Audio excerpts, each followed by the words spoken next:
नमस्कार दोस्तों, स्वागत है आपका हमारे यूट्यूब चैनल स्टडी एलडीसी पर। दोस्तों, बिना किसी टाइम गंवाए चलते हैं क्वेश्चन की ओर। ये है प्रीवियस ईयर पेपर है जो 15% एलडीसी कोटा से ट्रेन मैनेजर का 15% एलडीसी कोटा से जो क्वेश्चन आया है वही है।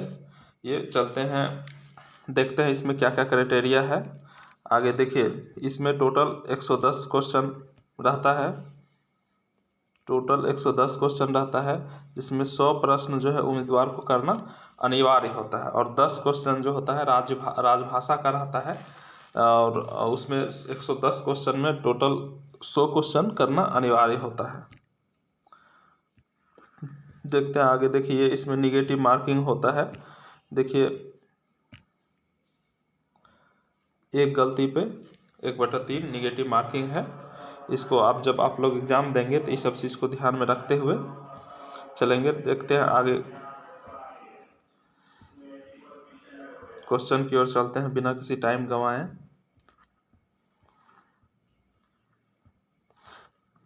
ये पहला पार्ट है। इसमें टोटल 110 क्वेश्चन को सॉल्व किया जाएगा, जिसमें पहला पार्ट में टोटल 50 से 55 क्वेश्चन किया जाएगा और दूसरा पार्ट में 56 से 110 के बीच किया जाएगा। तो चलिए देखते हैं, पहला क्वेश्चन की ओर आते हैं। पहला क्वेश्चन है कि गाड़ी के संचालन से सीधा संबंधित कोई भी रेल सेवक अपनी ड्यूटी आरंभ करने से कितने घंटे के भीतर कोई मदिरा तथा अन्य नशीली चीज़ें या बेहोशी या नींद लेने वाले या उत्तेजक दवाओं या उससे बनी अन्य वस्तु का सेवन नहीं करेगा। तो 8 घंटे पहले कोई भी रेल कर्मचारी जो सीधा संपर्क रखता है ड्यूटी करने से, तो 8 घंटा पहले कोई भी नशीले पदार्थ का सेवन नहीं करेंगे। दोस्तों, दूसरा क्वेश्चन देखते हैं कि जब कभी डिस्टेंस सिग्नल में 2 पीली बत्तियां प्रदर्शित होती है तो पहलू क्या होगा। तो दोस्तों, 2 पीली बत्ती, इसका मतलब पहलू होगा सावधान का, यानी अटेंशन। यहाँ 2 डबल येलो रहेगा तो इसका मतलब अटेंशन, इसका आंसर होगा अटेंशन। लेकिन जब सिंगल येलो रहेगा तो उसका मतलब होगा कॉशन, यानी सतर्कता।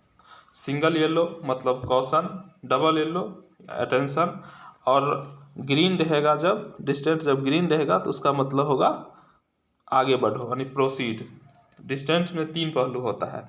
डिस्टेंस में रोको का पहलू नहीं होता है, स्टॉप का पहलू नहीं होता डिस्टेंस में। तो इसलिए ध्यान रखिएगा, जब मतलब इसका 3 पहलू रहता है। पहला रहता है सिंगल येलो, इसका मतलब कॉशन, डबल येलो अटेंशन, और ग्रीन मतलब आगे बढ़ो। दोस्तों, अगला क्वेश्चन चलते हैं। इसमें है कि सीसी यानी carrying capacity CC plus 6 route बताना है। इसमें से 4 ऑप्शन दिया है। इसमें कि एक होता है सीसी प्लस 8 रूट, एक होता है सीसी प्लस 6 रूट। तो इसमें से जो मैसूर डिवीज़न का ये क्वेश्चन है, वो मैसूर डिवीज़न के जो भी एम्प्लॉय होंगे उनको ये पता होगा। अब इसका क्वेश्चन आप लोग कमेंट बॉक्स में कीजिएगा कि मैसूर डिवीज़न में सीसी प्लस 6 रूट कौन कौन है। इसमें से क्या आंसर होगा, इसको आप लोग बताएंगे। चलिए अगला क्वेश्चन चलते हैं। क्वेश्चन नंबर 4, रोक सिग्नल के नीचे। क्वेश्चन नंबर 4 देखते हैं कि रोक सिग्नल के नीचे शंट सिग्नल ऑन स्थिति में डैश प्रदर्शित करता है। जब रोक सिग्नल के नीचे कोई भी शंट सिग्नल लगाया जाएगा तो ऑन स्थिति में कोई भी बत्ती नहीं प्रदर्शित करेगा। आप लोग अपने स्टेशन पे देखते होंगे कि जब किसी भी रोक सिग्नल या स्टार्टर हो गया या इंटरमीडिएट स्टार्टर हो गया, कोई भी सिग्नल है या जो भी होम सिग्नल को छोड़ करके शंट सिग्नल किसी भी रोक सिग्नल के नीचे लगाया जा सकता है। तो जहाँ भी किसी सिग्नल के नीचे रहेगा उस शंट सिग्नल, तो वहाँ कोई भी बत्ती प्रदर्शित नहीं करेगा। जबकि ऑफ स्थिति में जब उसको ऑफ किया जाएगा शंट सिग्नल को यूज करने के लिए, तो तिरछी बत्ती दिखाएगा। अब देखिए क्वेश्चन नंबर 5 चलते हैं। अगला क्वेश्चन, डिस्टेंस सिग्नल का सामान्य संकेत डैश होता है। अभी ऊपर वाले क्वेश्चन पे भी हुआ था ये। डिस्टेंस सिग्नल का सामान्य संकेत मतलब ये सिंगल येलो का मतलब होता है सतर्कता। तो डिस्टेंस सिग्नल का सामान्य संकेत होगा सतर्कता, और डबल येलो रहेगा तो ध्यान, यानी अटेंशन, और ग्रीन रहेगा तो आगे बढ़ो। ठीक है, अब चलते हैं अगला क्वेश्चन। क्वेश्चन नंबर 6 है कि ऑटोमेटिक सिग्नल के सिवाय फिक्स्ड सिग्नल अपनी समान स्थिति में हमेशा डैश पहलू दिखाएगा। यानी ऑटोमेटिक सिग्नल के सिवाय फिक्स्ड सिग्नल अपनी समान स्थिति में हमेशा सबसे अत्यधिक प्रतिबंधित पहलू दिखाएगा, यानी मोस्ट रेस्ट्रिक्टिव एस्पेक्ट दिखाएगा। यदि ऑटोमेटिक सिग्नल नहीं है तो जब ऑटोमेटिक सिग्नल रहेगा तो उसका सामान्य पहलू जो होता है प्रोसीड का होता है, यानी आगे बढ़ो, क्योंकि ऑटोमेटिक सिग्नल का सामान्य पहलू हमेशा ग्रीन होता है, और जबकि नॉर्मल बिना ऑटोमेटिक सिग्नल है तो उसका सामान्य पहलू लाल होता है। तो दोस्तों अगला क्वेश्चन चलते हैं 7वां नंबर। पूरी तरह बिजली चले जाने के दौरान कोरे सिग्नल यानी कि नो लाइट, कोरे सिग्नल को डैश सिग्नल माना जाएगा। तो जब पूरी तरह बिजली चला जाएगा तो कोरे सिग्नल को खराब सिग्नल माना जाएगा, क्या डिफेक्टिव सिग्नल माना जाएगा। अब चलते अगला क्वेश्चन नंबर 8 को देखते हैं कि खराब स्टार्टर सिग्नल यदि यह LSS ना हो, यानी खराब स्टार्टर सिग्नल यदि LSS ना हो को पार करने के लिए प्राधिकार क्या है। जब खराब स्टार्टर सिग्नल हो और वो लास्ट स्टॉप सिग्नल नहीं हो तो उसको पास करने के लिए प्राधिकार क्या है।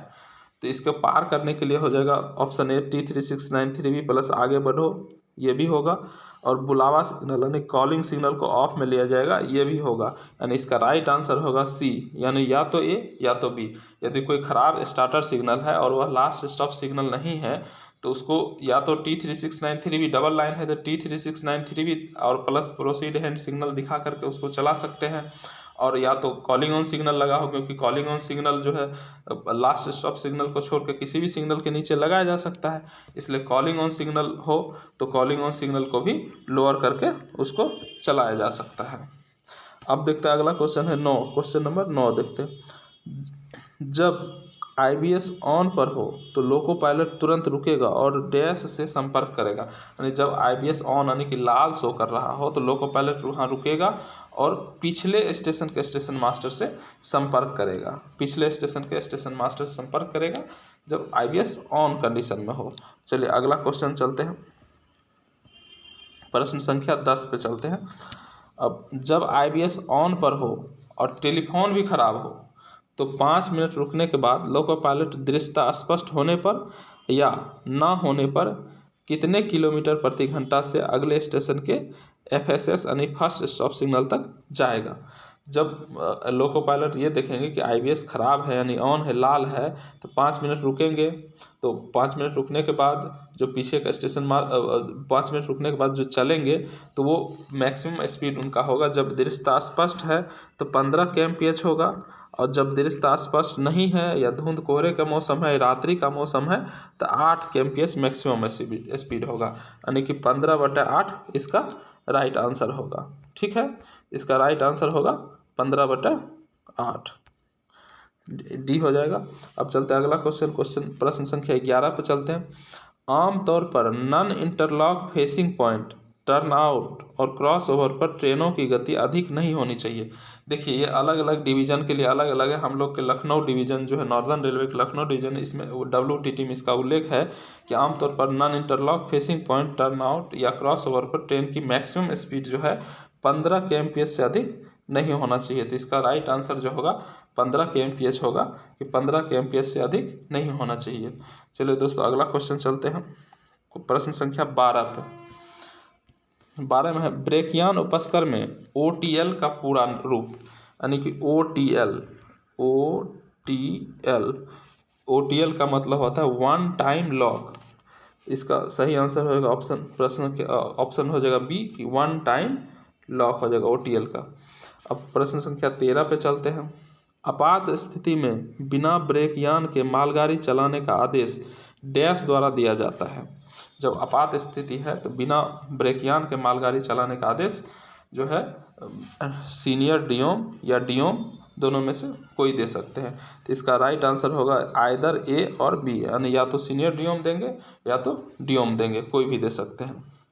चलिए अगला क्वेश्चन देखते हैं, प्रश्न संख्या 14 कि गार्ड के कार्यचालन या दुर्घटना से संबंधित अनियमितताओं के संबंध में गार्ड द्वारा डैश में रिपोर्ट करनी चाहिए। यानी गार्ड जब गाड़ी चलाते हैं, गाड़ी ऑपरेशन के दौरान रहते हैं, तो दुर्घटना या उससे संबंधित कोई भी अनियमितता रहता है तो उसके संबंध में गार्ड द्वारा किस में रिपोर्ट करनी चाहिए। तो वो CTR में रिपोर्ट करते हैं। तो इसका सही आंसर होगा ऑप्शन बी CTR। चलिए अगला क्वेश्चन चलते हैं प्रश्न संख्या 15 में कि प्रश्न संख्या 15 में है कि प्रस्थान से पहले गार्ड की यह जिम्मेदारी है कि वे डैश में दर्ज माल डिब्बा नंबरों के साथ गाड़ी भार, बुकिंग तथा गंतव्य स्टेशन, वाहन का प्रकार आदि का जांच कर लें। यानी कि चलाने से पहले तो बीजी में जो भी उनका वर्णन किया रहेगा उसमें वो जांच कर लेंगे कि क्या क्या कंडीशन है, कितना लोड है, कहाँ जाना है, क्या सब है। वो VG का मतलब होता है VG का मतलब होता है व्हीकल गाइडेंस, यानी कि व्हीकल गाइडेंस के अनुसार लोग ट्रेन मैनेजर चलेंगे। अब है प्रश्न संख्या 15। अब प्रश्न संख्या 15 में है जब कभी गाड़ी उल्लंघन चिन्ह क्लियर किए बिना रुकती है, यानी उल्लंघन चिन्ह यानी फॉलिंग मार्क, जो आप स्टेशन पे देखते होंगे कि FM लिखा रहता है, एक सफ़ेद स्लीपर का रहता है, FM लिखा है, FM मतलब फॉलिंग मार्क। तो वही कह रहे हैं जब कभी गाड़ी फॉलिंग चिन्ह क्लियर किए बिना रुकती है तो गार्ड तुरंत स्टेशन मास्टर को सूचित करेगा और उल्लंघित लाइन पर किसी संचालन को रोकने के लिए रोक हाथ सिग्नल प्रदर्शित करेगा, यानी कि लाल दिखाएगा, यानी रोक हाथ सिग्नल प्रदर्शित करेगा कि जब भी गाड़ी फॉलिंग मार्क क्लियर करके खड़ी ना हो तो ट्रेन मैनेजर जो है स्टेशन मास्टर को रोक हाथ सिग्नल दिखाएंगे, ताकि स्टेशन मास्टर दूसरी कोई गाड़ी उसके बगल वाली लाइन में ना ले, नहीं तो साइड कोलिजन हो सकता है। अब चलिए अगला क्वेश्चन चलते हैं प्रश्न संख्या 16 में है कि सामग्री गाड़ी का ब्रेक पावर प्रमाण पत्र यानी BPC यानी ब्रेक पावर सर्टिफिकेट। तो सामग्री गाड़ी का ब्रेक पावर प्रमाण पत्र डैश दिनों के लिए वैध होता है, तो 30 दिनों के लिए वैध होता है। ब्रेक पावर प्रमाण पत्र 30 दिनों के लिए वैध होता है। ठीक है। अब चलिए अगला क्वेश्चन देखते हैं कि अवरुद्ध लाइन पर गाड़ी, प्रश्न संख्या 18, अवरुद्ध लाइन पर गाड़ी के प्रवेश के लिए लोको पायलट को डैश प्राधिकार दिया जाता है, यानी कि अवरुद्ध लाइन यानी कि ब्लॉक लाइन पर। तो ब्लॉक लाइन पर गाड़ी लोको पायलट को लेने के लिए T509 जारी किया जाता है अवरुद्ध गाड़ी लाइन पर गाड़ी लेने के लिए, क्योंकि और इसमें है कि ऑप्शन ए है T511, ये ऑप्शन ए T511 है बिना सिग्नल वाली लाइन से गाड़ी का प्रस्थान प्राधिकार, यानी कि जिस लाइन में सिग्नल नहीं है वहां से गाड़ी को प्रस्थान किया जाएगा तो लोको पायलट को स्टेशन मास्टर महोदय द्वारा T511 दो प्रति में दिया जाएगा, एक रिकॉर्ड रहेगा और एक लोको पायलट लेंगे। अब पायलट इन मेमो, इसका मतलब होता है जब ट्रेन को पायलट करने के लिए पायलट इन मेमो दिया जाता है। और है T3693B का बहुत महत्वपूर्ण ये अथॉरिटी होता है जब किसी रोक सिग्नल को डबल लाइन में ऑन स्थिति में पार करना होता है, IBS को ऑन स्थिति में पार करना होता है तो T3693B उसी स्टेशन से जारी किया जाता है। T509 तो अभी जान ही गए आंसर है कि अवरुद्ध लाइन पे लेने के लिए एक होता है T510 होता है, T510 होता है, ये होता है सिग्नल रहित लाइन से गाड़ी को लेने का रिसीव करने का प्राधिकार होता है। चलिए अगला क्वेश्चन की ओर चलते हैं। प्रश्न संख्या 19 है, ऐसे स्टेशन पर जहां अलग से शंटिंग कर्मचारी उपलब्ध नहीं है, शंटिंग परिचालन का निजी पर्यवेक्षण डैश इसके द्वारा किया जाएगा। तो ट्रेन मैनेजर के द्वारा किया जाएगा, गार्ड के द्वारा किया जाएगा। जहां स्पेशल जो शंटिंग मास्टर, शंटिंग जमादार ये सब नहीं रहेगा वहां सुपरविजन गार्ड के द्वारा किया जाएगा। अब अगला प्रश्न है प्रश्न संख्या 20, विस्फोटक और POL उत्पाद की शंटिंग करते समय अधिकतम गति जो है 8 किलोमीटर प्रति घंटा होगा विस्फोटक पदार्थ का शंटिंग करते समय। अब प्रश्न संख्या अगला 21, जब लर्च की सूचना प्राप्त होती है और बाद में बिना इंजीनियरिंग पदाधिकारी के साथ गाड़ी भेजी जाती है तो लोको पायलट को सतर्कता आदेश दिया जाता है कि वह एकदम रुके और यदि सुरक्षित हो तो डैश से आगे बढ़े, यानी 10 किलोमीटर प्रति घंटा से आगे बढ़े। इसका प्रश्न हो जाएगा, आंसर ये हो जाएगा। प्रश्न संख्या 22 है कि अस्थायी एकहरी लाइन कार्यचालन के दौरान लोको पायलट और गार्ड को डैश प्राधिकार दिया जाएगा, यानी कि temporary single line working on double line के लिए लोको पायलट और गार्ड को कौन सा प्राधिकार दिया जाएगा, तो TD 602 दिया जाएगा। हाँ, TD 602 दिया जाएगा, temporary single line working on double line के लिए। PLCT तो जान ही रहे हैं, सिंगल लाइन में जब कोई रोक सिग्नल खराब होता है PLCT, paper line clear ticket. CLCT का मतलब होता है conditional line clear ticket. T3693B जो है कि डबल लाइन सेक्शन में किसी भी सिग्नल को ऑन स्थिति में पार करने के लिए उसी स्टेशन से प्रदान किया जाता है। तो इसका राइट आंसर होगा TD 602। चलिए अगला क्वेश्चन को प्रश्न संख्या 23 देखते हैं कि विभाजित गाड़ी चालन के दौरान गार्ड डैश फॉर्म में एक लिखित अनुमति तैयार करेगा और अगले स्टेशन को जाने के लिए लोको पायलट को देगा। देखिए, ये एकमात्र ऐसा प्राधिकार होता है जो ट्रेन मैनेजर के पास होता है, और वो लोको पायलट को जब गाड़ी को विभाजित करना होता है तो वो लिखित रूप में लोको पायलट को देता है। तो इसका सही आंसर होगा T 609। एकमात्र प्राधिकार होता है जो कि ट्रेन मैनेजर के पास होता है। चलिए दोस्तों अगला क्वेश्चन देखते हैं, प्रश्न संख्या 24। प्रश्न संख्या 24 में है कि डबल लाइन पर ऑटोमेटिक सिग्नल तब तक ऑफ स्थिति में नहीं आएगा जब तक कि न केवल अगले ऑटोमेटिक सिग्नल तक कम से कम डैश मीटर की पर्याप्त दूरी तक लाइन क्लियर ना हो। तो 120 मीटर तक पर्याप्त दूरी पर ऑटोमेटिक सेक्शन में जब तक 120 मीटर के पर्याप्त दूरी तक से आगे गाड़ी नहीं चल जाती है तब तक उसका पिछला सिग्नल अपना एस्पेक्ट को नहीं बदलेगा। चलिए अगला प्रश्न संख्या 25 देखते हैं।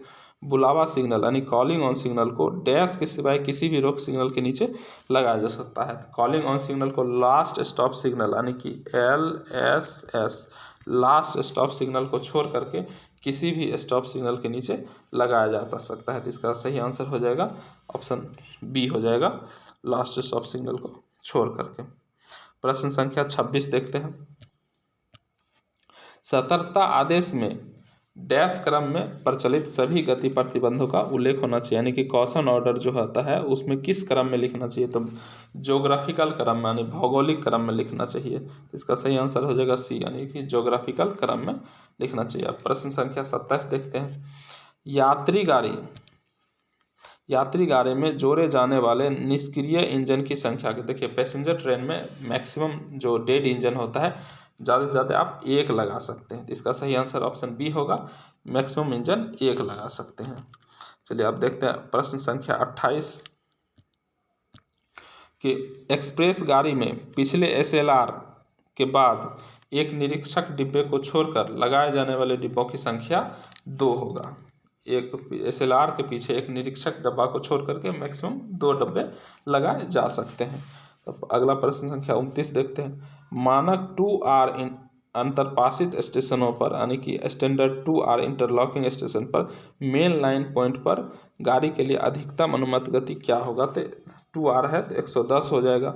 देखिए 1R रहेगा तो 50 होगा, 2R रहेगा तो 110 होगा, 3R रहेगा तो 140 होगा और 4R रहेगा तो 160 रहेगा।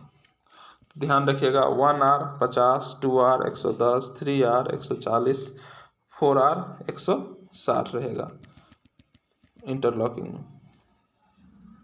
चलिए अगला क्वेश्चन देखते हैं, प्रश्न संख्या 30। स्टेशन सीमा के बाहर यदि 2 गाड़ियों के बीच की दूरी डैश या अधिक हो तो ऐसी घटना को निवारक टक्कर माना जाएगा, नहीं एवर्टेड कॉलिजन माना जाएगा। तो 400 मीटर या उससे कम हो तो उसे निवारित टक्कर एवर्टेड कॉलिजन माना जाएगा। और एवर्टेड कॉलिजन किस प्रकार का दुर्घटना होगा, तो F प्रकार का दुर्घटना होगा। एवर्टेड कॉलिजन F प्रकार का दुर्घटना होगा। अब चलिए प्रश्न संख्या 31 देखते हैं। जब कभी डैश या उससे अधिक 8 पहिया वाहनों को जोड़ा या अलग किया जाता है तो नया ब्रेक पावर प्रमाण पत्र आवश्यक होता है। तो 4 गाड़ी या उससे अधिक जोड़ेगा या घटाया जाएगा या जोड़ा जाएगा या काटा जाएगा तो नया ब्रेक पावर प्रमाण पत्र अवश्य बनाया जाएगा, जरूरी होगा। चलिए अगला क्वेश्चन देखते हैं, प्रश्न संख्या 32। किसी सेक्शन में 24 घंटे में चलाई जाने वाली गाड़ियों की संख्या को डैश के रूप में जाना जाता है। तो उसका सेक्शन क्षमता यानी सेक्शन कैपेसिटी के रूप में जाना जाता है कि 24 घंटा में का इसका इतना सेक्शन कैपेसिटी है। तो चलिए प्रश्न संख्या 33 देखते हैं। किसी सेक्शन को सैचुरेटेड माना जाएगा जब लाइन क्षमता डैश से अधिक हो। तो जब लाइन क्षमता चार्टेड क्षमता का 90% से अधिक हो तो उसे सेचुरेटेड माना जाएगा। ऑप्शन बी इसका सही आंसर होगा। 34 नंबर क्वेश्चन देखते हैं। CC+8 मार्ग, देखिए इससे पहले देखते थे CC+6 रूट, अभी है CC+8 मार्ग क्रमशः में BCN बैगन में चावल और गेहूं के लिए टन में अनुमत वहन क्षमता है। देखिए चावल के लिए होगा 63, जबकि गेहूं के लिए होगा 62.5 टन अनुमत वहन क्षमता होगा। अब चलिए अगला क्वेश्चन देखते हैं। प्रश्न संख्या 35। प्रश्न संख्या 35 में है कि ART या MRT यानी कि एक्सीडेंटल रिलीफ ट्रेन या मेडिकल रिलीफ ट्रेन गाड़ी का परीक्षण डैश माह में एक बार किया जाना चाहिए। तो प्रत्येक 3 माह में एक बार किया जाता है, यानी कि प्रत्येक 3 मंथ में एक बार किया जाता है। प्रत्येक 3 महीना में एक बार MRT या ART का परीक्षण किया जाता है। चलिए दोस्तों अगला क्वेश्चन देखते हैं। 36। स्टेशन मास्टर सतर्कता आदेश रजिस्टर में भौगोलिक क्रम में सतर्कता आदेश को डैश अग्रेसित करेगा, यानी प्रत्येक सोमवार को 0 बजे SM द्वारा जो क्वेश्चन लगाया जाता है किसी सेक्शन में अस्थायी गति प्रतिबंध, उसको प्रत्येक सोमवार को रात के 12 बजे उसे ब्रिंग फॉरवर्डेड BF करते हैं। अब प्रश्न संख्या 37 देखते हैं। जब मोटर ट्रॉली पूरी गाड़ी या इंजन या दूसरी मोटर ट्रॉली के पीछे जा रही हो तो प्रस्थान प्राधिकार के रूप में डैश प्राधिकार दिया जाएगा। तो मोटर ट्रॉली परमिट होता है T1525। चलिए अब अगला क्वेश्चन देखते हैं। प्रश्न संख्या 38। शंट सिग्नल को डैश के सिवाय किसी भी रोक सिग्नल के, तो शंट सिग्नल को FSS यानी कि FSS यानी कि फर्स्ट स्टॉप सिग्नल के सिवाय किसी भी रोक सिग्नल के नीचे लगाया जा सकता है। तो इसका सही आंसर हो जाएगा B। अब देखिए अगला क्वेश्चन 39। मालगाड़ी के ब्रकयान में यात्रा करने के लिए गार्ड सहित व्यक्तियों की संख्या डैश अधिक ना हो, तो गार्ड सहित व्यक्तियों की संख्या 6 से अधिक नहीं होना चाहिए। चलिए 40 नंबर। पॉइंटों का पता लगाने वाला सिग्नल खराब हो जाए, यानी कि जब पॉइंट का पता लगाने वाला सिग्नल खराब हो जाएगा तो उन पॉइंटों को क्या माना जाएगा, तो नॉन इंटरलॉक माना जाएगा। उस जब पॉइंट का पता लगाने वाला जो इंडिकेटर होगा वो खराब हो जाएगा तो वो नॉन इंटरलॉक माना जाएगा। अब देखते हैं 41 नंबर। वर्ष 2010 में और उसके बाद बने हुए पटाखे या डेटोनेटर का सामान्य जीवन काल जो होता है 5 साल होता है, उसको 1-1 साल टेस्टिंग करके उसे बढ़ाया जा सकता है मैक्सिमम 3 साल तक। अब अगला क्वेश्चन देखते हैं 42 कि निम्न उपकरण में से कौन एयर ब्रेक सिस्टम का हृदय कहलाता है। एयर ब्रेक सिस्टम का हृदय को DV कहा जाता है, डिस्ट्रीब्यूटिंग वाल्व को कहा जाता है।